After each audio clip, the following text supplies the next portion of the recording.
Hello students, welcome back to the online classes conducted by Sanskar English School.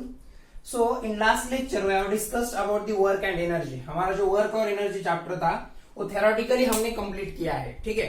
So today is the last lecture of the work and energy in which we are going to solve the numerical questions based on that, ठीक है. So आपका जो text book है, text book का page number 29 science and technology का जो text book है उसका पेज नंबर 29 उस पे जो एक्सरसाइजेस आपको दिए हैं उसमें का क्वेश्चन नंबर 5 देख लो, ठीक है. आपको लेक्चर देखते समय आपके पास आपका टेक्स्ट बुक होना चाहिए, ठीक है.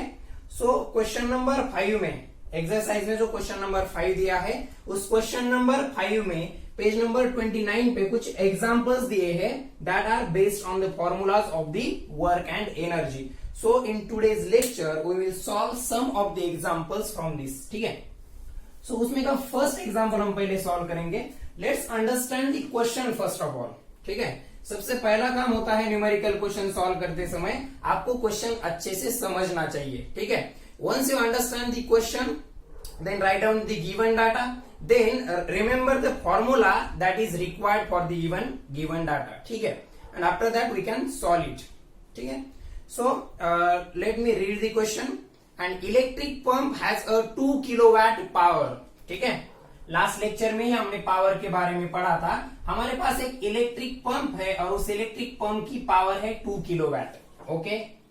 उसके बाद दिया है you have to calculate how much water will the pump lift every minute to a height of 10 meter. मतलब आपको हाइट दी है that is equals to 10 metre. Height की वैल्यू कितनी है? 10 मीटर. अब टाइम भी दिया है. It is asked that pump is lifting the water to the height of 10 meter every minute. every minute का मतलब होता है हर एक मिनट में. सो टाइम की वैल्यू हम लेंगे 1 minute. Okay, so time is 1 minute, and you have to calculate the mass of water that pump lifts up. Okay, so अब देख लो अच्छे से क्या दिया है और कैलकुलेट क्या करना है. So हमारे पास लेट्स सपोज एक वेल है ऐसी, और इस वेल का वाटर जो है हमें इस हाइट तक लिफ्ट करना है. इस हाइट तक हमें उस वेल का वाटर लिफ्ट करना है और उस वाटर को इस हाइट से लिफ्ट करने के लिए हमने एक पंप यूज किया है, इलेक्ट्रिक पंप. इलेक्ट्रिक पंप की जो वैल्यू दी है पावर की दी है और power of that electric pump is 2 kilowatt. हमें गिवन है इलेक्ट्रिक पंप की पावर 2 किलोवाट है और वो electric pump H equals to 10 metre इतने हाइट तक वाटर को लिफ्ट कर रहा है. इन एवरी 1 मिनट आपको कितना वाटर लिफ्ट होने वाला है उस वाटर का मास कैलकुलेट करना है, ठीक है. सो पंप की पावर दी है, पंप जितने हाइट तक वाटर को लिफ्ट कर रहा है उस हाइट की वैल्यू दी है, आपको टाइम की वैल्यू दी है और कैलकुलेट करना है वाटर का मास. अब देख लो हमें पावर गिवन है, सो ऑब्वियसली हमें पावर का फॉर्मूला यूज करना पड़ेगा. कौन सा फॉर्मूला यूज करना पड़ेगा? We have to use the formula for the power.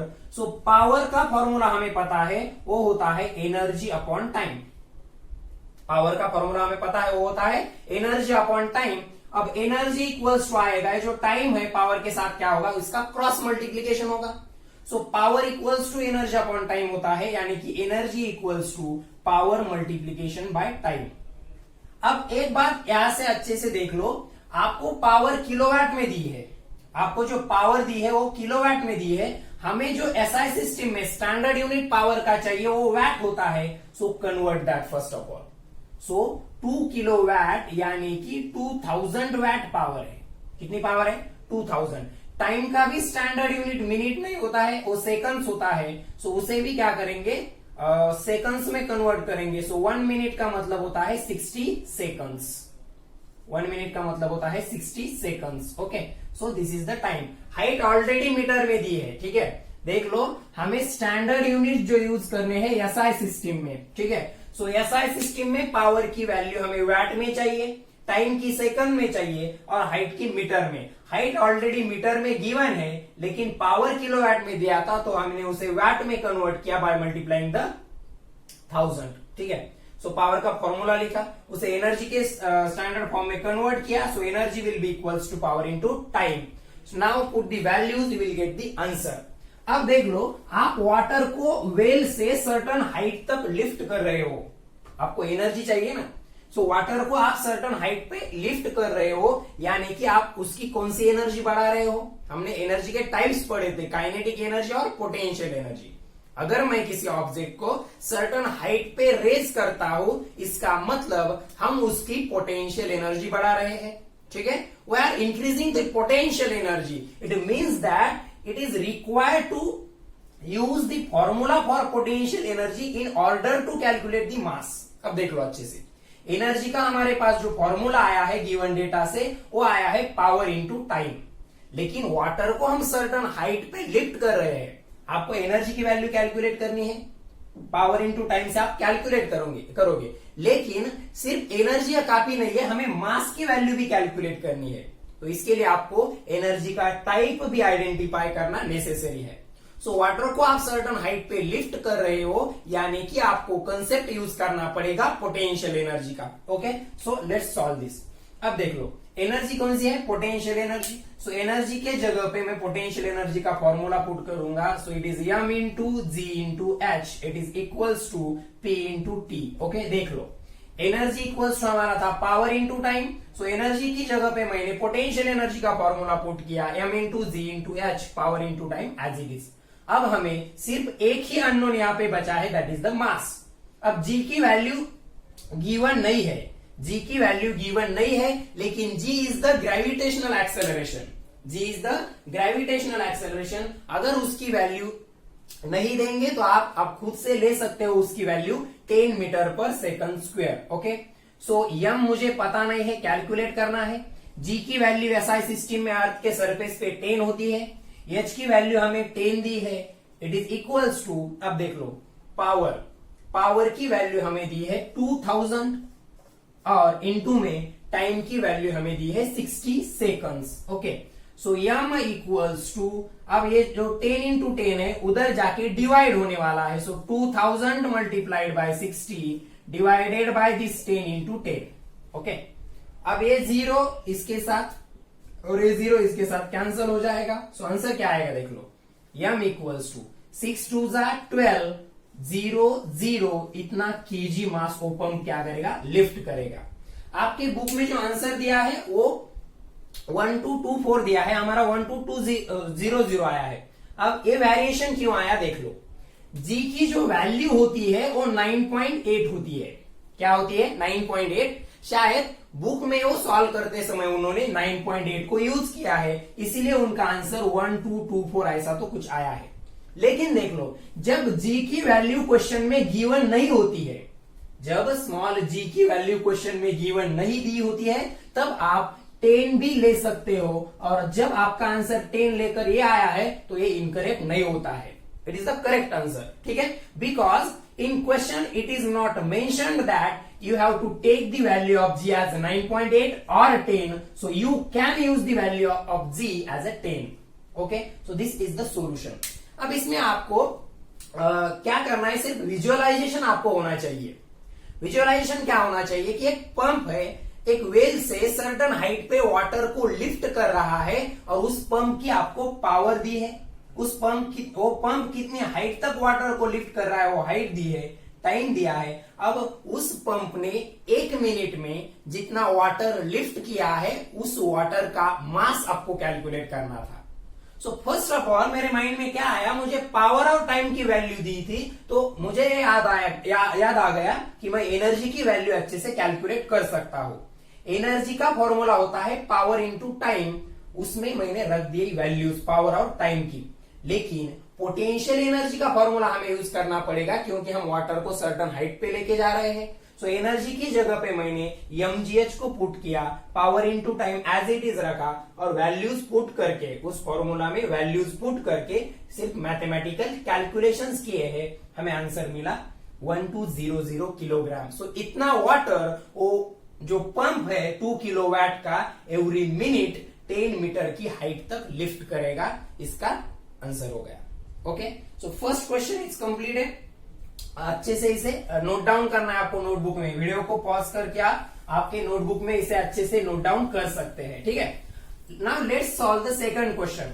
देख लो, अब जब तक चैप्टर को अच्छे से नहीं पढ़ोगे, आपको फॉर्मूलाज अगर याद नहीं है तो आपको ये जो न्यूमेरिकल क्वेश्चंस होते हैं ये सॉल्व करने में डिफिकल्टी आ सकती है। ठीक है, सो अच्छे से चैप्टर को पहले रीड कर लो, उसमें जो फॉर्मूलेज हमने पढ़े थे वो फॉर्मूले सिर्फ मगअप नहीं करने हैं, तो अच्छे से कंसेप्चुअली वो समझ के लेने हैं और उसके बाद ही न्यूमेरिकल आप सॉल्व कर सकते हैं।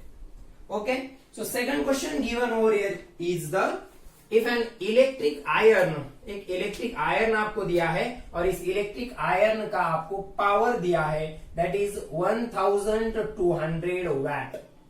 इलेक्ट्रिक आयर्न का आपको पावर दिया है 1200 watt and it is used daily, हर दिन वो यूज किया जाता है फॉर 30 मिनट्स के लिए। ओके, अब उसके आगे दिया है how much total electricity is consumed in the month of April. ठीक है, उस इलेक्ट्रिक आयरन को अप्रैल के मंथ में यूज किया है। ओके, वो भी याद रखना है आपको। वो क्यों याद रखना है देख लो, आगे देखेंगे। आपको कैलकुलेट करना है इलेक्ट्रिकल एनर्जी का कंजम्पशन कितना हुआ है, इलेक्ट्रिकल एनर्जी का कंजम्पशन कितना हुआ है। अब देख लो अच्छे से, यहां पे पावर वैट में दी है लेकिन हमें किलोवाट में कन्वर्ट करना पड़ेगा। क्यों? अगर हमने पहले क्वेश्चन में क्या किया है, हमें पावर तो किलोवाट में दी थी लेकिन हमें स्टैंडर्ड यूनिट में चाहिए थी वैट में, इसलिए हमने उसे वैट में कन्वर्ट कर दिया। लेकिन यहाँ पे तो ऑलरेडी वैट में दिया है तो हम किलोवाट में क्यों कन्वर्ट करेंगे। देख लो, मैंने पावर का पॉइंट पढ़ाते समय आपको बताया था for the measurement of electrical energy joule is the smallest unit. Joule बहुत छोटा होता है। इलेक्ट्रिकल एनर्जी कंजम्पशन के कैलकुलेशंस करने के लिए जूल बहुत छोटा यूनिट होता है और इसीलिए हमें एनर्जी को यूनिट के फॉर्म में लिखना है, वो होता है किलोवाट आवर, KWH। मतलब इलेक्ट्रिकल एनर्जी का कंजम्पशन जब हमें कैलकुलेट करना है तब हमें पावर KWH में चाहिए, सॉरी एनर्जी KWH में चाहिए। KWH का मतलब होता है इसमें का जो किलोवाट है ये पावर का यूनिट होता है और जो आवर है ये टाइम का यूनिट होता है। So in order to calculate the energy in KWH, electrical energy का स्टैंडर्ड यूनिट KWH होता है, बाकी के लिए हम जूल ही यूज करते हैं। So in order to calculate the energy in terms of KWH, power must be in kilowatt and time must be in hours। लेकिन हमें यहाँ पे पावर वैट में दिया है और टाइम जो दिया है वो मिनट में दिया है। सो हमें पहला काम क्या करना है, हमें डायरेक्टली आप गिवन डेटा को देखकर आप डायरेक्टली फॉर्मूला याद कर सकते हो। पावर दिया है, टाइम दिया है और एनर्जी कैलकुलेट करनी है तो इन दोनों का डायरेक्टली मल्टीप्लीकेशन करना पड़ेगा। लेकिन क्योंकि ये प्रॉब्लम इलेक्ट्रिकल एनर्जी कंजम्पशन का है, हमें पावर किलोवाट में और टाइम आवर्स में चाहिए। ओके, सो पहले जो पावर हमें वैट में दिया है उसे किलोवाट में कन्वर्ट कर देंगे, टाइम जो मिनट में दिया है उसे आवर्स में कन्वर्ट कर देंगे। उससे होगा क्या, हमारा जो फाइनल आंसर आएगा एनर्जी का वो KWH में आएगा, जिसे हम इलेक्ट्रिकल एनर्जी कंजम्पशन में 1 यूनिट कहते हैं। ठीक है, किलोवाट आवर्स को। So first of all let's convert power in kilowatt, sorry watt to kilowatt. अब देख लो, 1 किलोवाट पावर का मतलब होता है 1000 वैट। 1 किलोवाट पावर का मतलब होता है 1000 वैट, यानी कि जब हमें किलोवाट का वैट में कन्वर्जन करना पड़ता है तब हम मल्टीप्लाई करते हैं और जब हमें वैट का किलोवाट में कन्वर्जन करना पड़ेगा तब हमें डिवाइड करना पड़ेगा। देख लो, 1 किलोवाट यानी कि 1000 वैट होता है, मतलब किलोवाट का वैट में कन्वर्जन करने के लिए 1000 से मल्टीप्लाई करना पड़ेगा और वैट का किलोवाट में कन्वर्जन करने के लिए 1000 से डिवाइड करना पड़ेगा। ठीक है, अब वैसा ही टाइम का है, 1 आवर यानी कि 60 मिनट्स होता है, मतलब आवर का मिनट में कन्वर्जन करने के लिए 60 से मल्टीप्लाई करना पड़ेगा और मिनट का आवर में कन्वर्जन करने के लिए 60 से डिवाइड करना पड़ेगा। ओके, अब हमें यहाँ पे थोड़ा सा कंफ्यूजिंग डाटा दिया है, हम टाइम को डायरेक्टली 30 मिनट ले लेते हैं, लेकिन उस क्वेश्चन में मेंशन किया है वो जो इलेक्ट्रिक आयरन यूज की है वो पूरे अप्रैल के मंथ में यूज किए हैं, यानी कि हर दिन 30 मिनट के लिए ऐसा 30 दिन के लिए यूज किया है। इसका मतलब टोटल टाइम कैसा आएगा देख लो। पहले तो हम कन्वर्जन कर लेंगे। ठीक है, सो यहाँ पे आएगा 1200 डिवाइडेड बाय 1000, क्योंकि हमें वैट का किलोवाट करना है। इसे नोट डाउन कर लो रफ में, ये क्वेश्चन का पार्ट नहीं है, कन्वर्जन फैक्टर हमें पता होनी चाहिए, रफ में इसे नोट डाउन करना है। ठीक है, अब 1000 से डिवाइड करने पर पावर का जो किलोवाट में आंसर आएगा 0 0 कैंसिल होके 12/10 यानी कि 1.2 किलोवाट आंसर आएगा। और यहाँ पे देख लो 30 डिवाइडेड बाय 60 क्योंकि हमें आवर्स में चाहिए, so it is 1/2 hour. 30 minutes का मतलब हाफ आवर होता है, हमें पता है। अब ये जो यूज की है पूरे अप्रैल के मंथ में यूज की है, सो अप्रैल मंथ होता है 30 डेज का, अप्रैल मंथ होता है 30 डेज का। सो हमारा टोटल टाइम कितना आ गया 15 आवर्स। इसे एक्चुअली मैथमेटिकल कैलकुलेशन की जरूरत ही नहीं थी, क्योंकि देख लो हमें गिवन है एक इलेक्ट्रिक आयन आप हर दिन 30 मिनट्स के लिए यानी कि आधे घंटे के लिए इस्तेमाल कर रहे हो। एक इलेक्ट्रिक आयन आप डेली हाफ एन आवर के लिए यूज कर रहे हो, और ऐसा आपने कितने दिन तक किया 30 दिन तक किया, तो ऑब्वियसली आपने उसका पूरा इस्तेमाल कितने समय के लिए किया है 15 आवर्स के लिए किया है। ठीक है, सो it is a simplest one. अब हमें पावर किलोवाट में चाहिए थी, हमने कन्वर्ट कर ली। टाइम हमें आवर्स में चाहिए था, वो भी हमने कन्वर्ट कर लिया। अब डायरेक्टली एनर्जी का फॉर्मूला लिखेंगे power into time, so it is equals to power is 1.2 into time is 15। इन दोनों का मल्टीप्लीकेशन आएगा 18 kWh, यानी कि पावर एनर्जी की वैल्यू हमारी आ गई 18 यूनिट्स। मतलब उस मंथ में उस इलेक्ट्रिक आयन की यूज की वजह से कितना इलेक्ट्रिसिटी कंजम्पशन हुआ है 18 यूनिट्स इतना, यानी कि 18 किलोवाट आवर्स इतना। ठीक है, सो सब पॉइंट्स मैंने इसमें से एक्सप्लेन कर दिए हैं, अच्छे से इसे नोट डाउन कर लो और आपको खुद से भी सॉल्व करना है। So write it down, next problem करेंगे आप। सो फर्स्ट और सेकंड ये दोनों भी क्वेश्चन पावर एनर्जी के रिलेशन पे डिपेंड थे। अच्छे से अगर आपने पढ़ा है चैप्टर को तो आपको याद आया होगा कि अब हमने जो दो क्वेश्चंस किए हैं अभी, फर्स्ट क्वेश्चन और second question both belongs to the relation between the power energy and time. Okay, so next question है, ठीक है, नेक्स्ट आप कर लो खुद से। अब फोर्थ वाला करते हैं। सो क्योंकि पूरे के पूरे तो क्लास में लेना पॉसिबल नहीं है, लेकिन मैक्सिमम लेने की कोशिश करेंगे, लेकिन कुछ आपको करने पड़ेंगे होमवर्क में। ठीक है, सो उसमें का जो थर्ड क्वेश्चन है आपको होमवर्क में करना है। अब फोर्थ वाला देख लो, डी क्वेश्चन, क्वेश्चन नंबर 5 का, पेज नंबर 29 पे ही। सो उसमें आपको दिया है कार की velocity, the velocity of car increases from 54 kilometre per hour to 72 kilometre per hour. एक कार है, उसकी इनिशियल वेलोसिटी, अब इनिशियल वेलोसिटी फाइनल वेलोसिटी की कंसेप्ट हमने ऑलरेडी लॉज ऑफ मोशन जो हमारा फर्स्ट चैप्टर था उसमें पढ़े थे। सो इनिशियल वेलोसिटी उस कार की थी 54 किलोमीटर पर आवर, और उसी कार की फाइनल वेलोसिटी बढ़ाकर उसकी वेलोसिटी हुई है 72 किलोमीटर पर आवर। उस कार का मास आपको गिवन है, दैट इज 1500 kg, और आपको पूछा है what is the work done on that car. अब देख लो, मैंने आपको पहले ही बताया है, अगर आप किसी ऑब्जेक्ट पे वर्क करते हो यानी कि आप उस ऑब्जेक्ट को एनर्जी इंपार्ट करते हो। आप किसी ऑब्जेक्ट पे वर्क करते हो यानी कि आप उस ऑब्जेक्ट को एनर्जी इंपार्ट करते हो। कार इनिशियली जा रही थी 54 किलोमीटर पर आवर की स्पीड से, ठीक है। अब उसकी स्पीड बढ़ गई है यानी कि आपने उस पर कुछ तो वर्क किया है। अब स्पीड बढ़ी है मतलब वेलोसिटी बढ़ी है, मतलब एनर्जी कौन सी कंसीडर करनी है। सो हमें पता है जो एनर्जी वेलोसिटी पे डिपेंड करती है वो होती है काइनेटिक एनर्जी। जो एनर्जी ऑब्जेक्ट के वेलोसिटी पे डिपेंड होती है उसे हम कहते हैं काइनेटिक एनर्जी। सो पहले काइनेटिक एनर्जी इस वेलोसिटी से कैलकुलेट करेंगे, उसके बाद काइनेटिक एनर्जी इस वेलोसिटी से कैलकुलेट करेंगे। अब ये जो इन दो काइनेटिक एनर्जी का डिफरेंस आ जाएगा, देख लो 54 किलोमीटर पर आवर से जाने वाली कार पे आपने कुछ वर्क किया और इस वर्क की वजह से उस कार की वेलोसिटी 72 किलोमीटर पर आवर हो गई है, यानी कि आपने वर्क करके उस कार की काइनेटिक वेलोसिटी चेंज की है, और जितना चेंज काइनेटिक एनर्जी में आया है उतना वर्क आपने उस पर किया है। मतलब आपको वर्क कैलकुलेट करना है यानी कि उस ऑब्जेक्ट की काइनेटिक एनर्जी में चेंज आया है वो कैलकुलेट करना है। अब हमें जो वर्क की वैल्यू कैलकुलेट करनी है वो जूल में कैलकुलेट करनी है। सबसे इंपॉर्टेंट पार्ट इस न्यूमेरिकल में क्या है देख लो, आपको यूनिट कन्वर्जन्स अच्छे से आने चाहिए, otherwise you will not be able to solve the questions. Okay, अब देख लो हमें काइनेटिक एनर्जी जूल में चाहिए, उसका फॉर्मूला हाफ mv स्क्वायर होता है। इसके लिए मास केजी में चाहिए और वेलोसिटी मीटर पर सेकंड में चाहिए।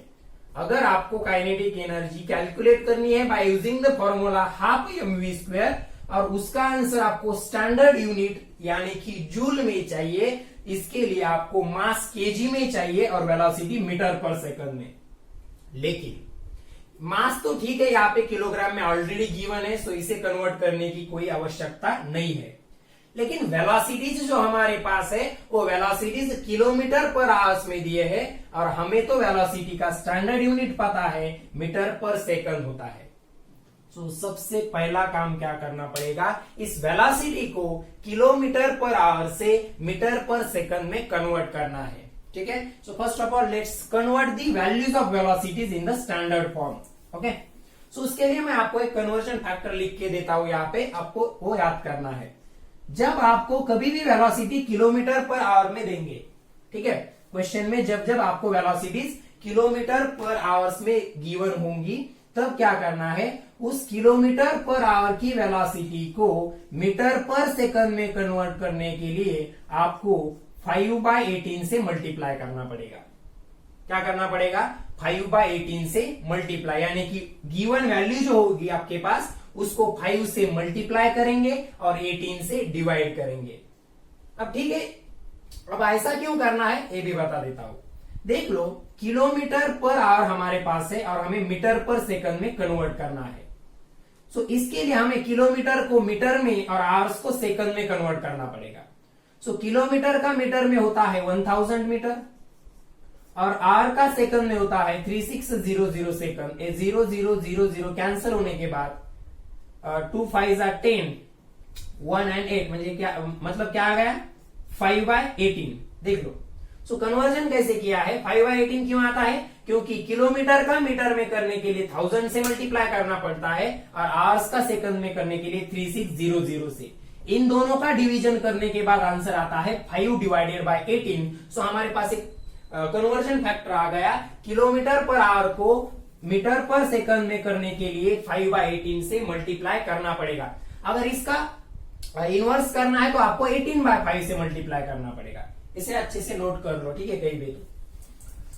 अब देखो, मेरे पास वेलोसिटी इनिशियली जो है 54 है, सो इसे 5/18 से मल्टीप्लाई करने के बाद 18 1 जा 18, 18 3 जा 54, सो 3 5 जा 15, कितना आ गया, 15 मीटर पर सेकंड वैल्यू आ गई वेलोसिटी की मीटर पर सेकंड में।